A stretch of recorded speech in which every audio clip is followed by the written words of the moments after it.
Our land is dying, and we are dying with it. This was not always the case. Artara was once a place of wonder and beauty. The 5 races thrived in peace and harmony. Then, long ago, something happened.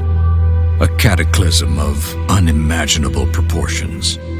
Something so disastrous, we don't even have a name for it.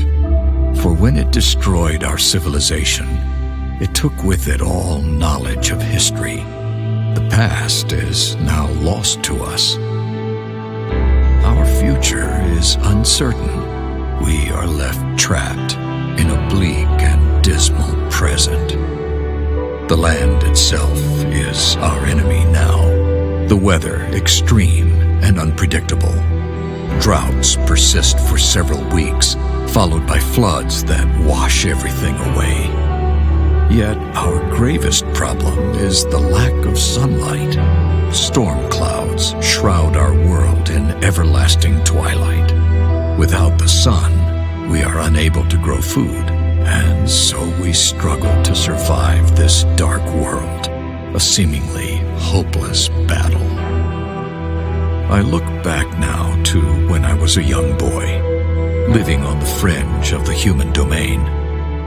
While hunting for food, I stumbled upon ruins uncovered by a recent earthquake. A bad omen, normally avoided. But this time, something drew me in.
Descending the stairs led me to a crystal throne which glittered with swirling light.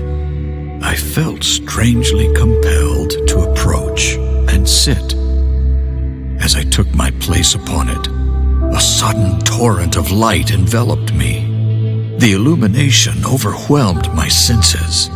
I grew nauseous and weak, but before I lost consciousness, the throne ejected me to the floor.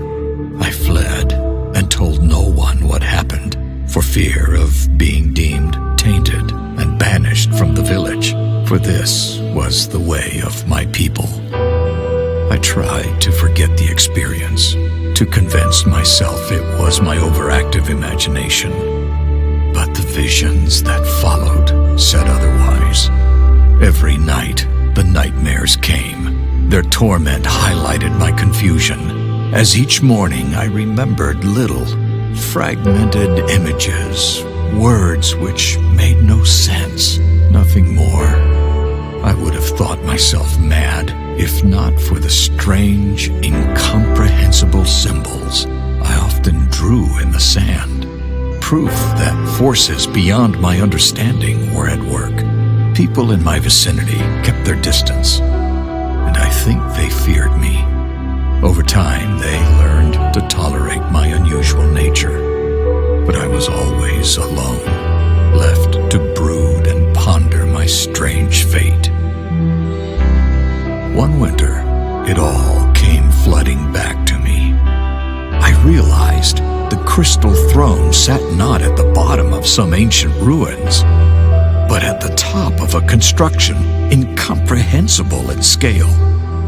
That the ruins were not ruins of some lost city or ancient castle, but a single massive tower buried deep within the earth, and buried upside down.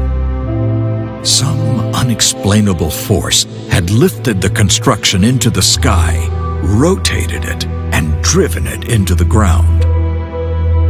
In that moment of clarity, I knew one thing above all others.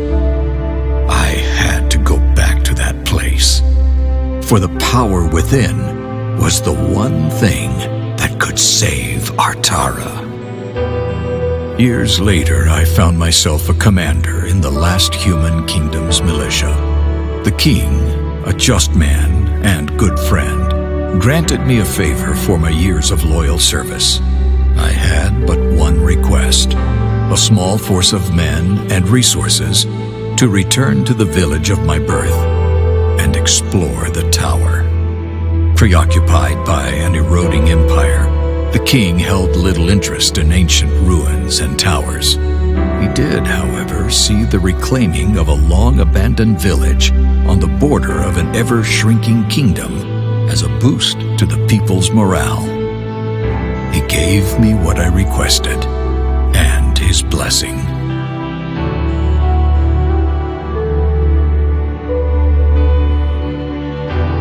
So here I am, returning to the very place which has haunted me my entire life.